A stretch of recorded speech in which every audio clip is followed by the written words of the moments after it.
My father, the celebrated General Harrison Knox, didn't just banish me from my own brother's party.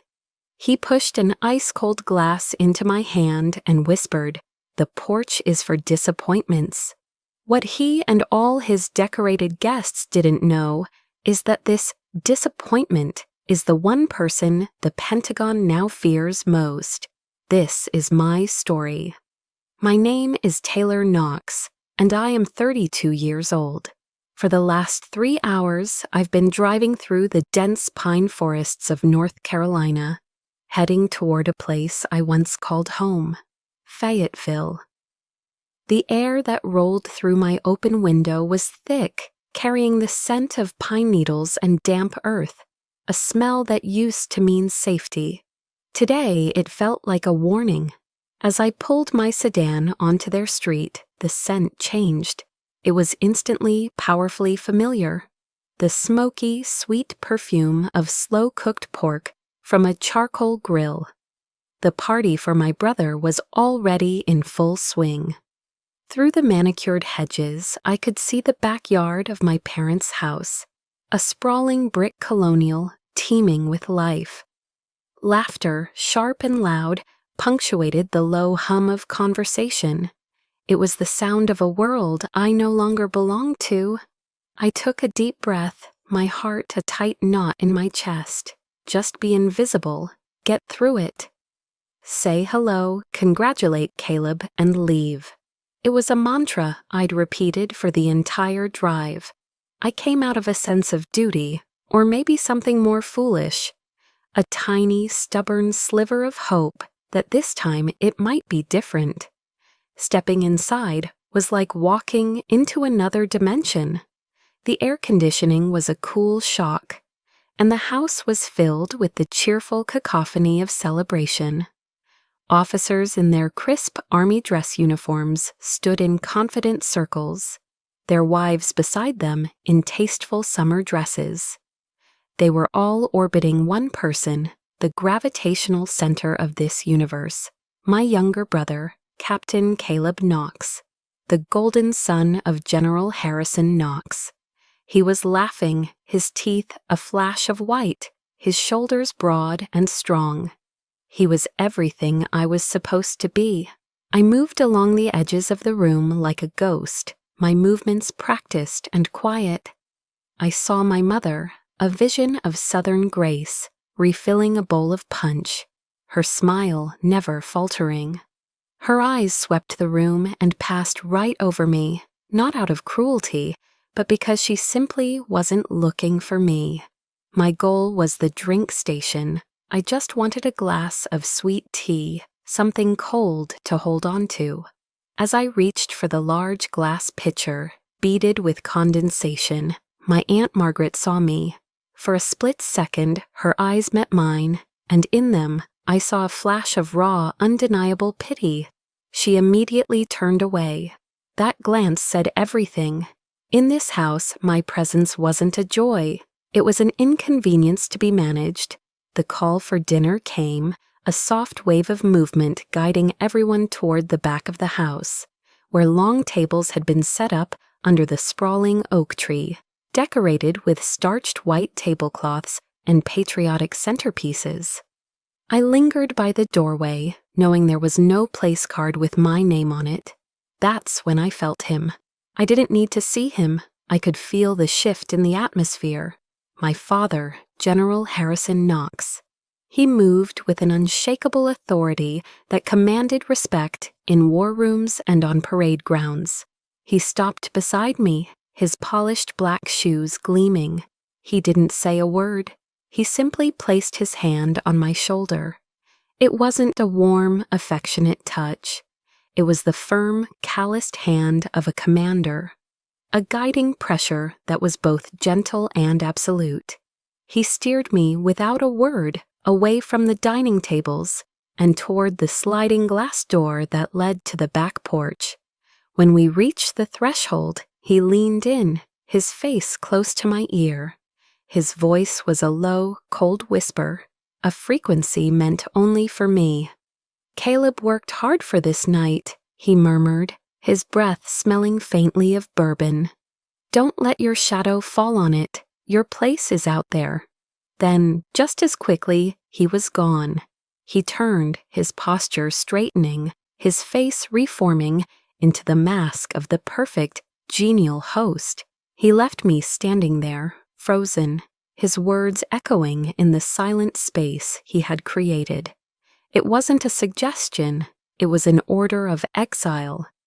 The metal of the folding chair was cold and unyielding against my legs. It was the only piece of furniture on the porch, set beside the hulking, silent gas grill. The gentle hiss from the propane tank was my only companion. From here, I had a perfect panoramic view of the party through the large glass door. It was like watching a silent film of a life I was supposed to have. I saw my father raise his glass, his voice a muffled but resonant boom. I could read his lips form the words in my mind. He was toasting Caleb, the son who continues the Knox legacy with honor and distinction. A chorus of cheers and applause followed. My mother beamed, her eyes shining with pride. And then the screen of a large projector on the lawn flickered to life. For a wild, stupid moment, my heart leaped. Maybe it was a slideshow. Maybe there would be a picture of us as kids, a forgotten moment of shared childhood.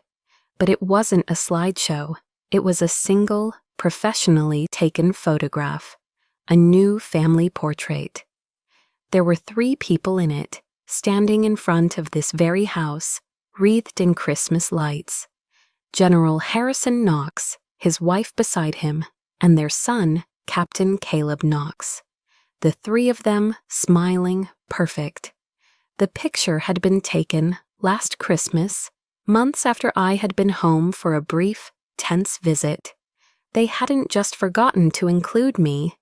They had actively, deliberately waited until I was gone to create this new official history, an updated record of the family with the defective part removed. I sat there, the ice in my sweet tea now completely melted, the glass lukewarm in my numb hand. The laughter from the party sounded distant, alien. They had erased me. In the warm, bright circle of my family's love, I didn't exist. I stared through the glass, my eyes finding my father's face. He was laughing at something a fellow officer had said, his head thrown back. His eyes, even from this distance, looked cold. That look, that cold, dismissive gaze. I'd seen it once before, 8 years ago, in a room that smelled of mahogany and betrayal. How does a life-saving decision become the sin that ruins your life? The answer to that question wasn't found on a battlefield, but in my father's office 8 years ago. The memory is so vivid, it's a scar on my mind. It was night in the forests surrounding West Point. A cold, relentless rain was falling, turning the familiar training grounds into a treacherous landscape of mud and shadow. We were cadets, engaged in a night navigation exercise, a final test of our land warfare skills before graduation. I was at Point, leading my squad. The topographical map we'd been issued was old, the paper soft and worn at the creases, but I trusted my compass, I trusted my training, I trusted the unshakable sense of direction that had always been my strength. We moved in silence, the only sounds the squelch of our boots in the mud and the steady drumming of rain on our helmets. Then, a prickle of unease, a cold dread that had nothing to do with the weather. Something was wrong. I stopped, raising a hand to halt the squad, and stared down at the map under the faint red glow of my penlight. A creek that should have been on our left was on our right. A ridgeline that was marked as a gradual slope was in reality a steep, rocky incline. The map was dangerously inaccurate. My voice was low but clear over the radio handset. "Command, this is Knox. halting movement to re-verify position, discrepancy between map and terrain. The response from our supervising officer, Lieutenant Miller, was immediate and dismissive. Negative, Cadet Knox. Trust your instruments. Proceed with the objective. Do not delay the formation. I hesitated. An order was an order, but the feeling of wrongness was overwhelming, a physical weight in my gut. I looked up from the map, peering into the rain-swept darkness ahead, and I saw it, a faint, intermittent flicker of light where there should have been nothing but trees. My blood ran cold. I knew what that was. It was the warning light for a live fire range, another unit's training area. We were walking directly into their line of fire. Get down! The words tore from my throat, raw and primal. I didn't wait for them to obey. I launched myself forward, shoving the cadet in front of me, a kid named Peterson, to the ground. I threw my body over his, pulling him flat against the slick, wet earth. A split second later, the air above us ripped apart with the sound of automatic weapon fire. A burst of tracer rounds, brilliant green streaks in the night, sliced through the space where our heads had been moments before. We were pinned down, the scent of cordite mixing with the smell of wet soil, my heart hammering against my ribs. I had disobeyed a direct order, and I had just saved 3 lives. There was no formal court-martial, no board of inquiry. There was only the suffocating silence of my father's office at West Point. The room smelled of old leather, mahogany, and lemon-scented furniture polish. It was the smell of power and tradition. 3 people were present. My father, General Harrison Knox, seated behind his immense desk, Lieutenant Miller standing rigidly at attention, and me standing in the center of the room, my uniform still damp. Miller, his face pale but his voice steady with a rehearsed confidence, presented his version of events. He painted a picture of a cadet who had panicked, who had become disoriented in the poor weather conditions. He described my warning as a hysterical outburst and my actions as reckless behavior that endangered the entire squad. He lied calmly, professionally, and without a flicker of hesitation. Throughout the entire recitation, my father did not look at me, not once. His gaze was fixed on the official report Miller had placed on his desk, a neatly typed document filled with damning falsehoods. He didn't ask for my side of the story. He didn't question a single word of Miller's account. His silence was a physical thing, an anvil pressing down on my chest, crushing the air from my lungs. It was more terrifying than any accusation, more final than any verdict. His silence meant he had already chosen a side, and it wasn't mine. He had chosen the system. He had chosen to protect the reputation of a commissioned officer over the truth from his own daughter. When Miller finished, the silence stretched, thick and unbearable. Finally, my father spoke. His voice was even, devoid of any emotion, the calm, measured tone of a man making a strategic decision. "The issue here is not who you saved, Taylor," he said, finally lifting his eyes to meet mine. "The issue is that you made a commanding officer look weak. You broke the chain of command." He slid a single sheet of paper across the polished surface of the desk. A voluntary withdrawal form. Beside it, he placed a heavy black fountain pen. "Sign it," he said. "Cite personal reasons. It will be cleaner for everyone, for the academy, and for this family." Tears I had refused to shed in the forest now burned my eyes. My voice was a choked whisper. "What about the truth, Dad?" For the first time in the entire meeting, his expression changed. His eyes, the same ones I had inherited, turned to ice. The warmth of a father was gone, replaced by the cold calculus of a general. The truth, he said slowly, each word a carefully placed stone, is what the person in authority decides it is. And right now you have no authority. Have you ever felt that?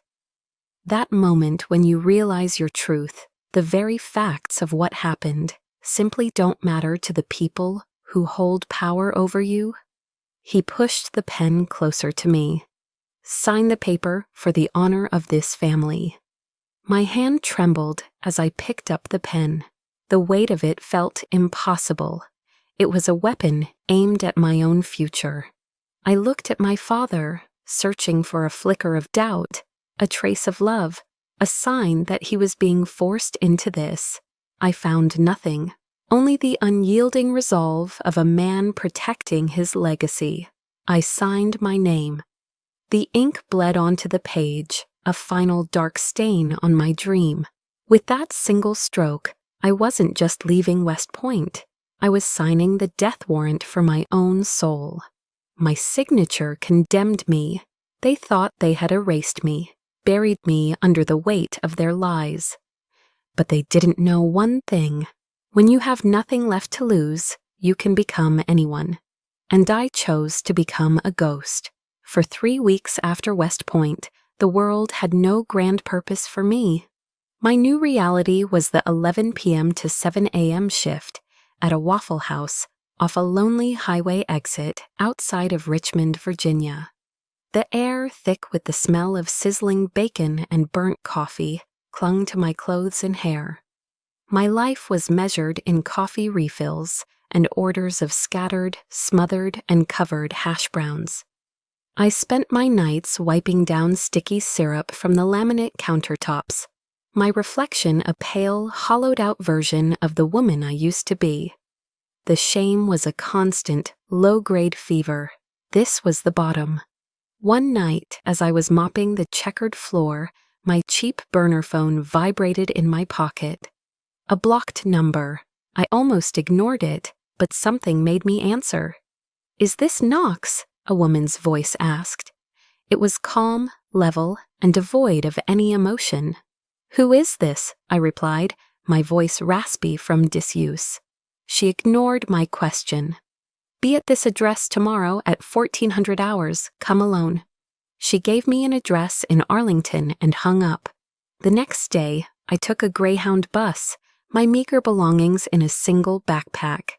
The address led to a bland, nondescript office building. The kind of place you could pass 1,000 times and never notice. Inside, the woman from the phone was waiting. She introduced herself as Major Evelyn Shaw. She was a woman in her late 40s with sharp, intelligent eyes that missed nothing. She didn't waste time on pleasantries. She gestured for me to sit, and on the conference table between us, she laid out my file. It was surprisingly thick. "We've read your reports, Knox," she said, her tone all business. "The official one and the unofficial one. The official report says you were undisciplined, a liability. The unofficial one, pieced together from field interviews with your squad, says you saved 3 lives. She leaned forward slightly. "We're not interested in the drama. We're interested in results. You delivered results under pressure, and you were punished for it. That makes you uniquely qualified for what we do." She pushed a heavy binder across the table. The cover was blank. "This is the Orion Division," she stated, her voice dropping. "Officially, we don't exist. You will hold no rank. You will earn no medals. You will receive no public recognition for your service. Your name, Taylor Knox, will be scrubbed from every federal database. You will, for all intents and purposes, become a ghost." She paused, letting the weight of her words sink in. "In exchange, you will have a purpose. You will execute missions that no one else can, in places no one else can go. You will be a scalpel in the dark." Her eyes locked onto mine, and for the first time, I saw something beyond professional detachment. It was a stark, brutal honesty. "We are not your family, Knox. We will not love you. but we will never ever lie to you. A life without lies. That was the one thing my father, with all his power and prestige, could never offer me. I opened the binder and signed the contract without a moment's hesitation. The years that followed were a process of erasure and reconstruction. I learned how to die so that I could be reborn. My training wasn't in firearms or combat, the skills my father revered. It was in the subtle arts of influence and invisibility. I learned to analyze petabytes of metadata to predict a person's next move. I learned how to sit in a bustling food court at the Tyson's Corner Mall for 6 hours and remain completely unseen, a ghost in the machine. My instructors taught me how to build a credible alias, a new name, a new history, a new personality in 24 hours, and how to dismantle it just as quickly, leaving no trace. I learned to spot a foreign intelligence officer not by the weapon he carried, but by the precise way he held his espresso cup in a Georgetown cafe. I became an expert in the spaces between things, in the truths hidden in plain sight. I wasn't a soldier anymore. I was an analyst, an observer, an invisible hand. Sometimes, late at night, I would catch my reflection in a darkened window and feel a jolt of dislocation. The woman looking back at me was a stranger. Her hair had changed color 6 times. Her eyes, once bright with the idealism of a West Point cadet, were now flat, analytical, and empty. I had lost Taylor Knox. She was a casualty, buried in an unmarked grave of lies and betrayals. But in her place, something else had grown. It was a quiet, cold strength. A power that didn't come from a rank on a uniform or a name etched in history books. It was the power of being underestimated, of being unseen. It was a power my father, with all the stars on his shoulders, could never possibly comprehend. Shaw said they would never lie to me. She also said they wouldn't love me. But after one particularly brutal mission in San Diego, she proved that some truths are more complex than they appear. She called me into her office and asked a question no one, not even my own father, had ever asked before. It was a question that would begin to change everything all over again. I had just returned from a mission in San Diego. It was a success, technically. I'd secured the encrypted hard drive we were after, but it had been messy. I'd made a tactical error in a warehouse down by the shipyards, an error that nearly cost me my life and left a searing, ugly scar across my shoulder. The pain was a dull, constant throb, a physical reminder of my imperfection. I was in the debriefing room, deep in the windowless vault that served as Orion's headquarters.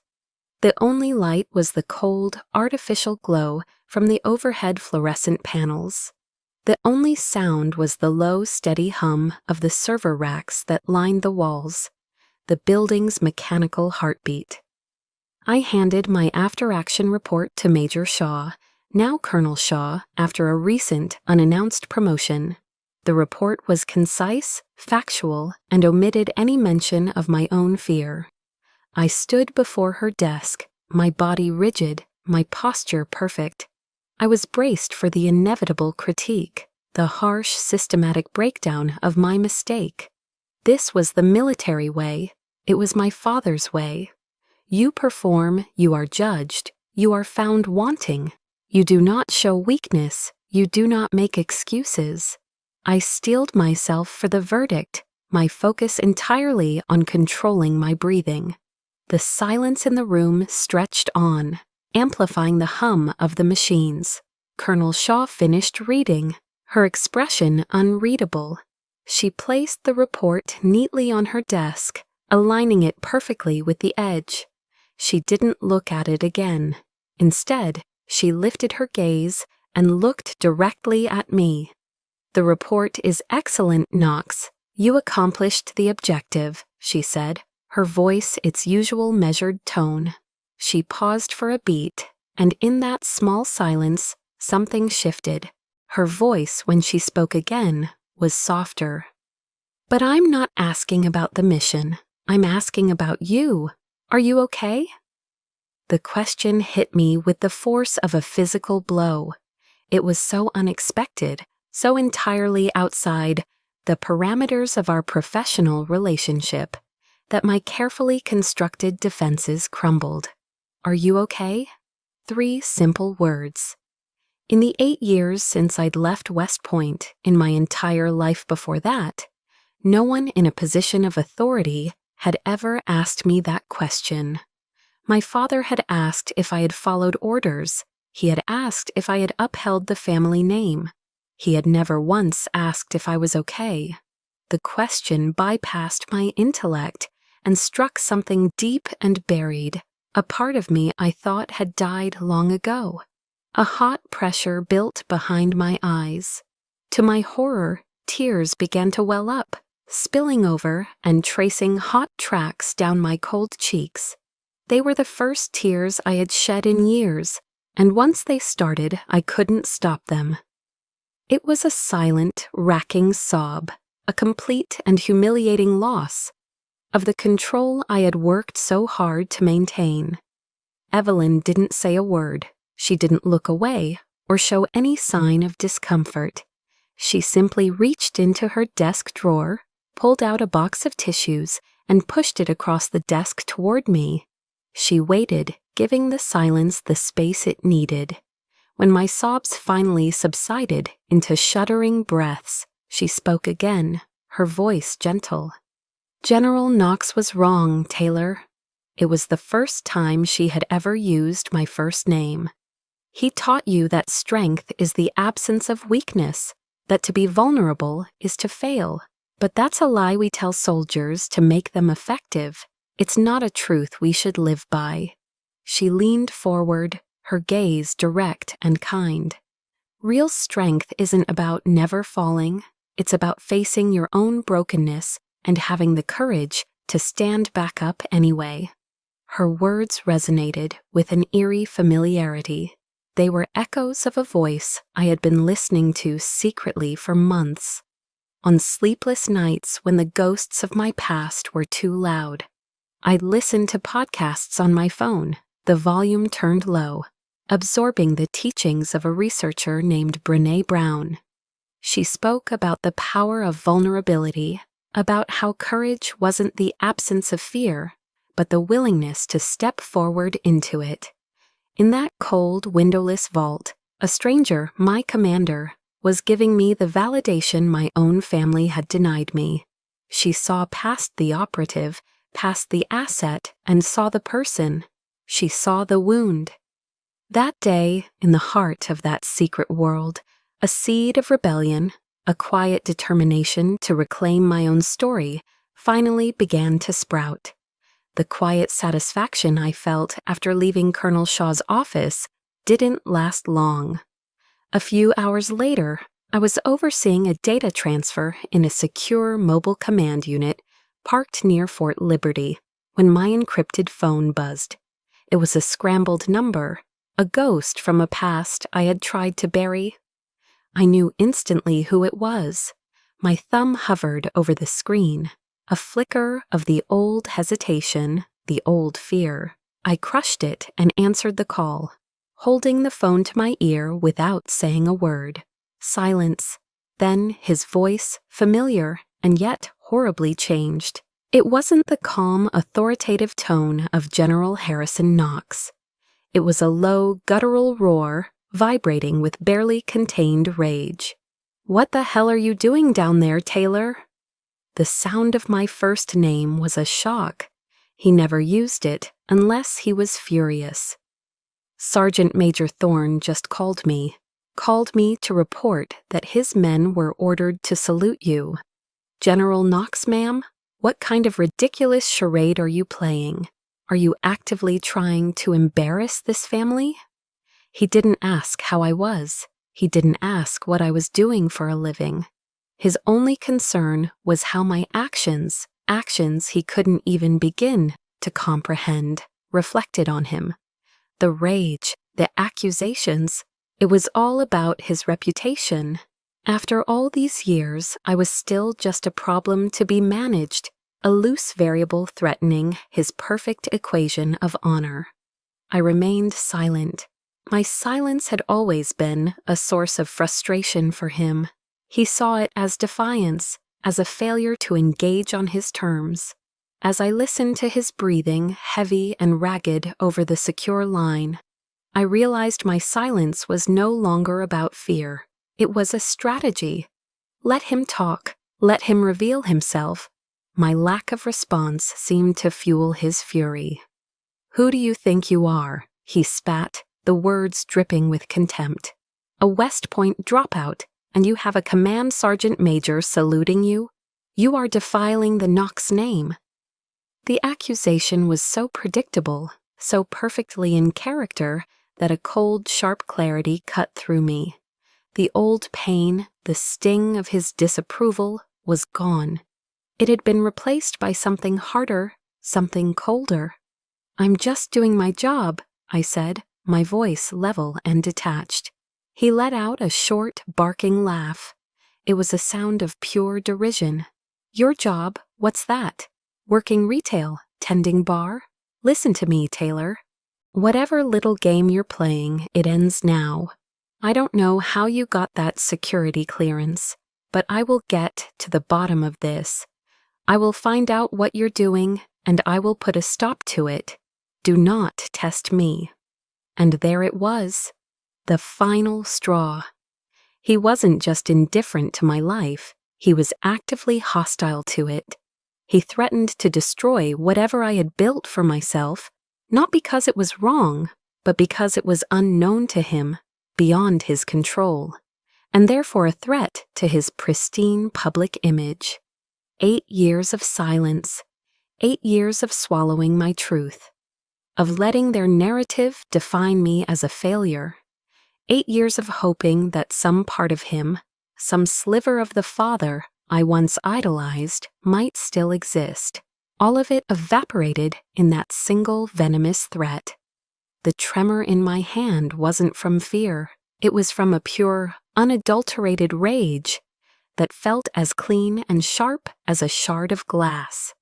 The years of hurt had finally crystallized into something unbreakable. "You won't investigate anything, General," I said. My voice was quiet, even, but each word was honed to a razor's edge. "Because you don't have the clearance." I let that sink in, a statement of fact that completely upended the power dynamic he had relied on his entire life. "And you had better hope," I continued, savoring the shift from defense to offense, "that I never decide to use my clearance to investigate you." I ended the call. The silence that followed was absolute. My thumb pressed the button, severing the last toxic tie to my past. My knuckles were white as I gripped the phone. The battle had begun. And every battle needs a weapon. My weapon had been dormant for years, hidden in plain sight, waiting in the hands of my own brother. After the call with my father, I didn't smash anything. I didn't scream. The rage was too cold, too pure for a messy release. It was a block of ice forming in my chest, solid and heavy. I walked calmly to the sterile bathroom of the mobile command unit and stared at my own reflection in the polished steel mirror. I saw the face of a woman who had perfected the art of suppression, a face that had become a mask of professional neutrality. But this time, something new stared back from my eyes. It wasn't pain, it was clarity, a terrifying, absolute clarity. For 8 years, I had allowed my silence to be interpreted as consent. I had let their version of my story stand unchallenged, a monument to their honor built on the rubble of my career. My father had just threatened to dismantle the new life I had painstakingly built, simply to protect his own image. He had made a grave miscalculation. He had awakened the one thing he thought he had successfully buried. The West Point cadet who believed in truth more than she believed in the chain of command. But now that cadet had access to tools he couldn't possibly imagine. Back at my terminal, my fingers moved with practiced speed across the keyboard. The clicking of the keys was the only sound in the chilled, quiet air. I logged into the Orion archives, a labyrinth of encrypted data that held the secrets of the nation's shadow wars, and pulled up an old, dormant file. Its codename was innocuous, almost poetic, Project Nightingale. It was the name I had given the gift I presented to Caleb on the day he graduated from officer candidate school. To the outside world, it was a standard issue, olive drab field notebook, the kind every soldier carries, filled with waterproof paper for taking notes in the rain. But my gift had been modified. I remembered the day I gave it to him, standing on the sun-drenched parade ground. The faint pride in his eyes overshadowed by his eagerness to please our father, who stood nearby. Caleb had accepted it with a polite but dismissive air.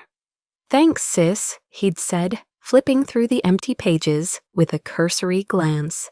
"But I think I'll stick with Dad's methods." At the time, his words were just a thoughtless slight, the casual preference of a son for his father. Now, listening to the memory echo in my mind, it felt like a bitter taunt, a reminder of a divide that had started long before the lies. What he didn't know, what no one knew, was what lay hidden inside. Laminated into the thick back cover, stitched so finely it was invisible to the naked eye, was a wafer-thin data disk made of spun steel. It wasn't just a storage device, it was a key, a digital tripwire. I had designed it myself in the early days of my Orion training. If that disk was ever connected to any unauthorized non-Orion network, like a personal laptop or a standard military tablet, it would silently ping my secure server, alerting me to its activation. I hadn't planted it as a trap, not then. I had put it there as a lifeline, a secret back door. It was a desperate, foolish hope that one day my brother, the boy I once built forts with in the backyard, might want to know the truth. That if he ever looked for it, a door would open. For 8 long years, that door had remained closed and locked. But my father's arrogant, threatening phone call had just handed me the leverage to change that. I knew my brother. I had to believe I still did. He was his father's son, disciplined, loyal, a follower of rules. But he also had our mother's innate curiosity, a quiet, persistent quality my father had tried and failed to stamp out. The strange events at Fort Liberty would be gnawing at him. The deferential salute from a command sergeant major, the base's official refusal to provide any information about me, the angry, evasive phone call from our father that would have surely followed. Caleb would be asking questions. And when a Special Forces officer starts asking questions, they don't stop until they get answers. They are trained to turn over every single stone. I wasn't going to give him the answer directly. That would be too easy for him to dismiss. He had to choose to walk through the door himself. He had to want to know. I composed a message. It was anonymous, sent through a series of encrypted relays across 3 continents that made it utterly untraceable. The recipient was one of Caleb's closest friends in his SF unit, a man known for his unwavering loyalty, but also his insatiable love of a good mystery. The message was a single, provocative line. "If you want to know who General Knox really is, ask about Lieutenant Miller's report, West Point, 2016. I hit send. The message vanished into the ether.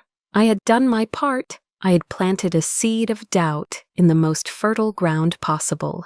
The gossip-fueled, hyper-masculine environment of a close-knit military unit. The rumor would find its way to Caleb. His pride and his curiosity would do the rest. Have you ever had to trust that someone you love, someone who has disappointed you, will finally do the right thing when presented with the truth? That's the faith I was placing in my brother. I leaned back in my chair, the cold hum of the servers a steady rhythm in the quiet room. I had just aimed a weapon at the heart of my family's carefully constructed myth. Now all I had to do was wait for my brother to pull the trigger. I waited. For 3 days after I sent the message, there was only silence. A part of me, the cynical, scarred part, began to wonder if I had miscalculated. I wondered if my father's influence, a lifetime of carefully constructed mythology, was stronger than my brother's curiosity. I pictured Caleb dismissing the rumor, reaffirming his loyalty to the man who had given him everything. The thought left a familiar, bitter taste in my mouth. Then, on the 4th night, as I sat monitoring satellite feeds from a world away, a small, discreet alert chimed on my secure terminal. It was a single line of text against a black screen. Project Nightingale activated. My breath caught in my throat. He had found the key. The anonymous text message had arrived on Caleb's friend Dave's phone while they were grabbing a beer after a grueling week of training. Dave had shown it to him, his eyebrows raised. If you want to know who General Knox really is, ask about Lieutenant Miller's report, West Point, 2016. The message was like a grenade tossed into Caleb's brain. Lieutenant Miller? He vaguely remembered the name. He was Taylor's CO during the unfortunate incident that led to her departure. That's how his father had always phrased it. An unfortunate incident, a personal failing on her part. But the way that Command Sergeant Major Thorne had saluted her, that wasn't how you treated an unfortunate incident. That was respect, deep, unconditional respect. The pieces didn't fit. Caleb tried to pull up Taylor's official records, blocked. He tried to access the incident report from 2016, classified and sealed. The more walls he hit, the more the doubt grew, festering like an infection. His father's words when he asked about it were curt and final. "It's a closed chapter, son. Leave it be." That night, sleep was impossible. He tore through the old footlocker at the back of his closet, pulling out old uniforms and memories. At the bottom, he found it. The olive-drab field notebook Taylor had given him years ago. He'd never used it, always preferring the ones his father gave him, the ones he called the gold standard. But now as he held it, it felt different. It felt heavy, important. He ran his thumb over the stiff back cover and felt a subtle, unnatural ridge beneath the vinyl. His heart pounding, Caleb took out his pocket knife and carefully slit the seam. Inside, nested in a thin layer of foam, was a small steel-gray disc. It wasn't standard issue. He took it to his personal tablet, his hands unsteady. He plugged it in. The screen flickered, and then a stark, encrypted access portal appeared. There was no military seal, just the stylized logo of a horned owl, its eyes seeming to watch him from the screen. Below it were 2 words, Orion Division. He had no idea what Orion was, but his instincts screamed that it was a world away from a regular Army captain's clearance level.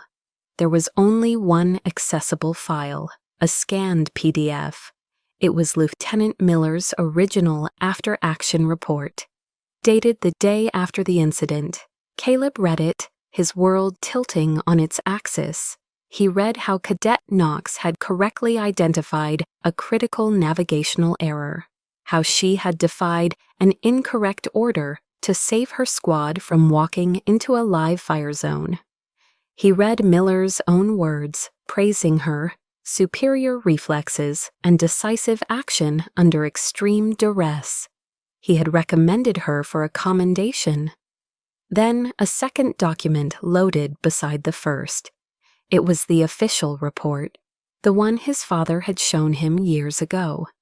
It was a complete fabrication detailing her supposed panic and recklessness. Two versions of history. One was the truth, the other was a lie, and his father's signature was on both. An encrypted message soon appeared on Caleb's tablet. It was a set of coordinates for a 24-hour diner on the outskirts of Fayetteville, and a time, ISO 300. I was there 20 minutes early, sitting in a cracked vinyl booth in the back corner, nursing a cup of black coffee. The place smelled of stale grease and disinfectant. He arrived exactly on time. Caleb slid into the booth opposite me, his face pale, his eyes wide with a mixture of anger and confusion. He looked broken. He didn't greet me.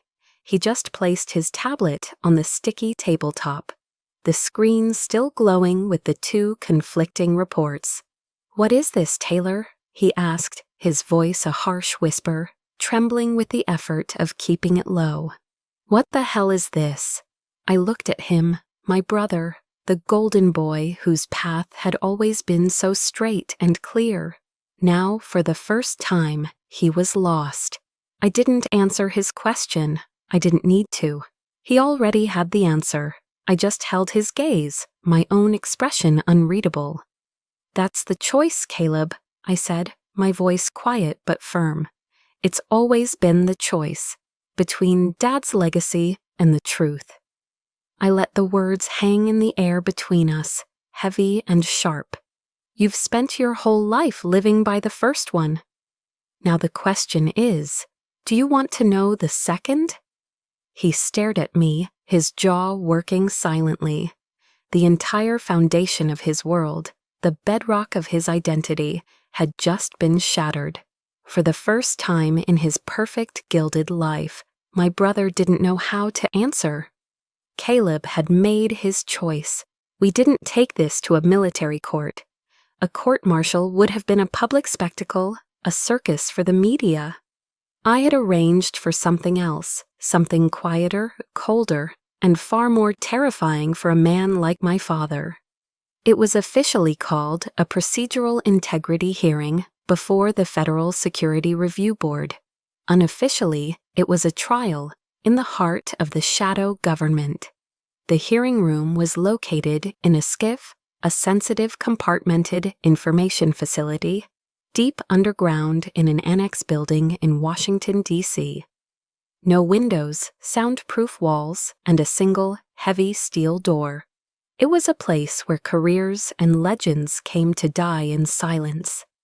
My father, retired General Harrison Knox, was summoned. He walked in with the unshakable confidence of a man who believed the system was built to protect him. He saw this as a bureaucratic misunderstanding, a minor annoyance he could extinguish with his reputation and a few well-placed calls. His dress uniform was immaculate, the rows of ribbons on his chest a testament to a lifetime of celebrated victories. He sat at the table opposite us, Caleb and me. The look he gave us was not one of anger, but of profound paternal disappointment, as if we were the ones who had betrayed him. What he didn't know was that this wasn't his stage. 3 of the 5 board members seated at the head of the table were senior Orion officers, including Colonel Shaw. They were not generals or politicians. They were analysts, cryptographers, and strategists, people who answered not to a chain of command, but to the cold, hard logic of verifiable data. The hearing began.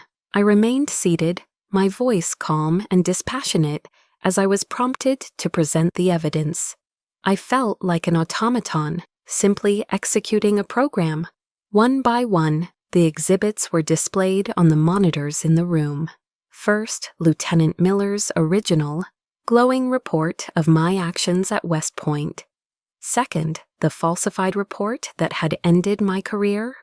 Third, the digital access logs from the West Point servers, showing a login and file modification from an IP address traced to our family home under the user ID Harrison Knox. 4.2. And finally, the audio file. My father's voice filled the silent room, a recording of the threatening phone call from a few weeks prior. I will find out what you're doing, and I will put a stop to it.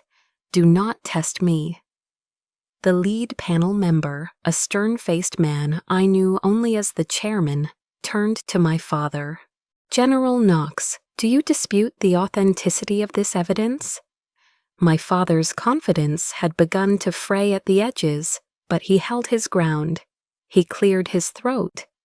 I do not dispute that I amended the report, he admitted, his voice steady. He sat up straighter, attempting to reclaim his authority. He looked not at the board, but at the military officers in the room, his peers. I did what any leader would have done, he declared, his tone shifting into the one he used for speeches. I made a difficult command decision to protect the integrity of the chain of command and the honor of a young, promising officer. There are times when the truth must be managed for the greater good. It was a necessary sacrifice. A necessary sacrifice. The words hung in the sterile air, obscene in their self-serving piety. He was trying to frame the destruction of his own daughter's future as a noble, strategic act. The room was utterly silent. I could feel Caleb vibrating with a rage so intense it was almost a physical force beside me. That's when my brother stood up. His chair scraped against the floor, a jarring, ugly sound in the stillness. All eyes turned to him. His voice, when he spoke, trembled with emotion, but it was clear and strong. A necessary sacrifice? Caleb's voice cracked. The only sacrifice made in that room 8 years ago was my sister's. She sacrificed her career, her future, her dream, all for telling the truth. You, he said, his voice dropping as he pointed a shaking finger at our father. You, General, sacrificed your daughter for a lie. He sat down, his parts said. The silence returned, heavier this time. Then I spoke. It was the only time I would speak for myself during the entire hearing. My voice was quiet, sharp, and carried to every corner of the room. You taught us that honor is everything, sir, I said, addressing my father directly. It seems your definition of honor doesn't include the truth. The chairman did not deliberate. The verdict had already been decided. He looked at my father, his face an impassive mask. General Harrison Knox, this board finds that you knowingly and willfully falsified a United States Military Academy official report, and subsequently used your position to intimidate a federal operative. Effective immediately, this board recommends to the Department of the Army that you be stripped of all post-retirement honorary titles. Your security clearance is permanently revoked. He then turned his gaze to me. The original findings regarding Cadet Taylor Knox are to be expunged. Her record is to be restored and sealed at the highest level of classification, effective immediately. This hearing is concluded. It was over. My father just sat there, his mouth slightly agape. The color had drained from his face, leaving behind a gray, waxy pallor. The Titan, the legend, the man who had commanded armies and shaped history, looked, for the first time in his life, utterly small. He had been defeated, not by an enemy army, but by a truth he had tried to bury, brought to light by the children he had scorned and betrayed. The verdict was delivered. The case was closed. As the heavy door of the hearing room clicked shut behind us, the adrenaline faded, replaced by a profound, echoing silence.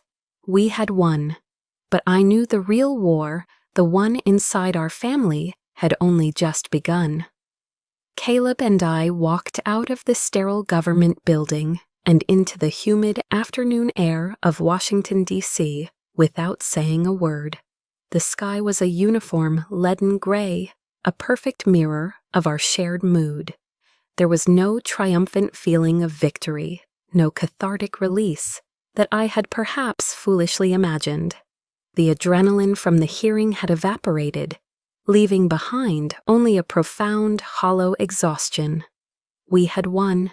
We had unearthed the truth and held our father accountable in a form he could not control. But in doing so, we had also lost him completely.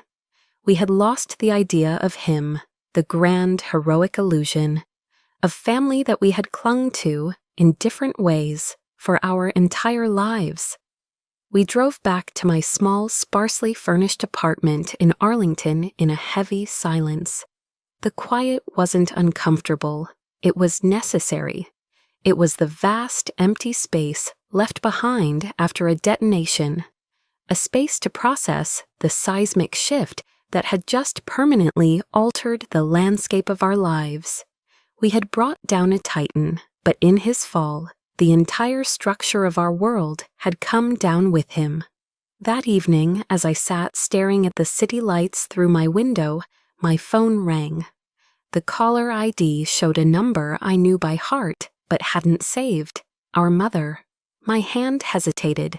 Then I answered, my heart a cold stone in my chest. She didn't cry. She didn't scream or rage, which somehow would have been easier to bear. Her voice was flat, brittle with a grief that had curdled into blame. It was the voice of a woman choosing a side. "You've destroyed him," she said, without any preamble. "After everything he did for this country, for this family, you've destroyed it all." The accusation was so predictable, so perfectly aligned with her lifetime of enabling his myth, that it didn't even sting. It just made me tired, a soul-deep weariness that settled into my bones. "No, Mom," I replied, my own voice quiet and steady. "This family was destroyed a long time ago. We just turned on the lights." I ended the call before she could respond, a deep, sorrowful certainty settling over me. That was likely the last time I would ever speak to her. The final door had closed. A few days later, Caleb showed up at my door. He was in civilian clothes, a simple gray t-shirt and jeans, and he looked younger, less burdened than I'd seen him in years. He walked in, his eyes scanning my small living room, and without a word, he placed his captain's bars on my small kitchen table. The polished silver gleamed under the overhead light, looking entirely out of place amongst my coffee mugs. "I put in for a transfer," he said, his voice quiet but firm. "I'm leaving Special Forces, moving to a systems integration unit at the Pentagon. It's a desk job." I stared at him, stunned into silence. This was his dream, the culmination of his entire existence. "Why, Caleb? You've worked your entire life for that. You earned it." He shook his head, a sad, knowing smile touching his lips. He looked down at the insignia on the table as if it were a relic from another life. "I can't wear this anymore, Taylor, not without thinking about what it cost you. Not without knowing it was part of a legacy our father built on a lie." He met my eyes, and for the first time, I saw not the golden boy, but the man he was becoming, a man of principle. "I want to build my own legacy, one based on the truth from the ground up." He pushed the silver bars across the table toward me. "These belong to you. You're the one who embodied the code." A wave of emotion, grief, love, an overwhelming sense of gratitude threatened to overwhelm me, but I pushed it down. I pushed the insignia back toward him. "No, Caleb, they don't belong to anyone. They're just pieces of metal. The real value, the real honor, is in the person who wears them. And that's you." we sat there in a comfortable silence. The unspoken truths of our past finally settled between us. The silence wasn't empty or awkward, it was full of understanding. In the wreckage of our old family, we had found the foundations for a new one.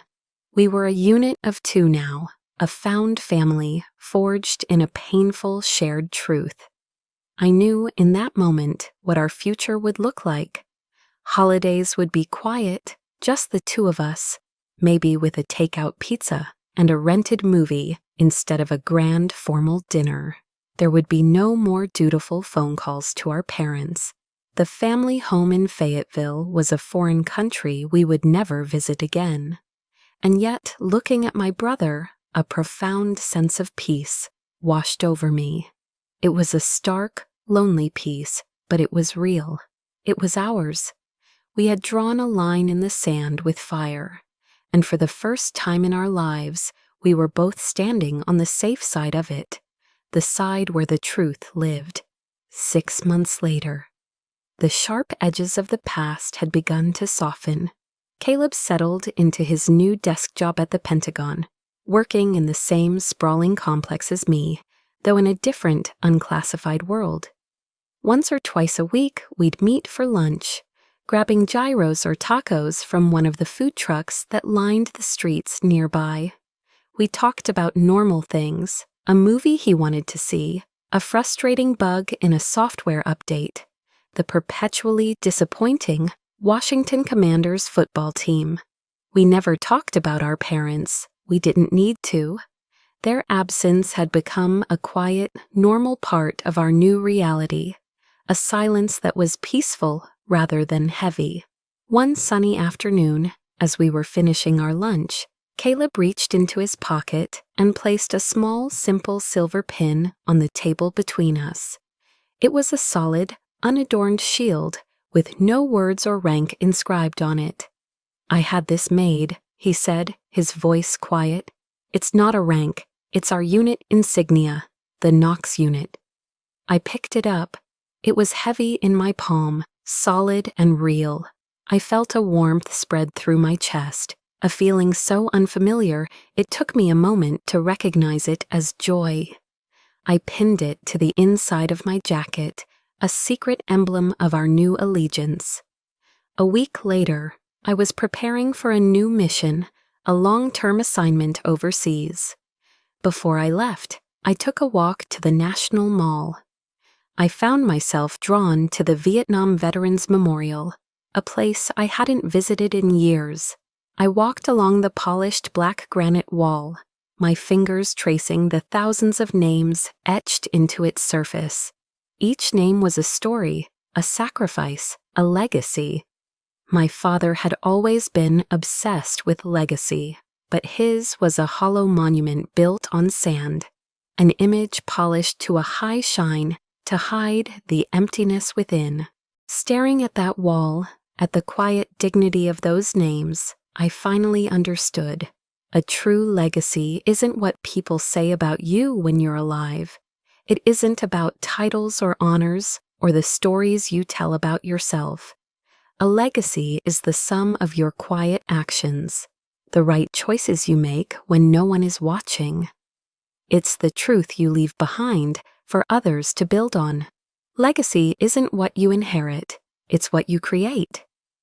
My flight out was on a C-130 transport plane from Andrews Air Force Base. There was no one there to see me off, no tearful goodbyes. It was just me and a handful of other quiet professionals, heading toward our next assignment. As the plane lumbered into the air, I looked down at the sprawling landscape of America shrinking below. The anger I had carried for so long was gone. The deep, aching pain was gone. In their place was a profound stillness. I thought of Caleb, starting his new life, building a legacy of his own. I thought of Colonel Shaw, the woman who had asked if I was okay, and in doing so, had given me permission to heal. I reached inside my jacket and felt the cool, solid weight of the silver pin. They were my family now. They were my legacy. They say that to fly is to be free. But for me, this was something more. It was peace.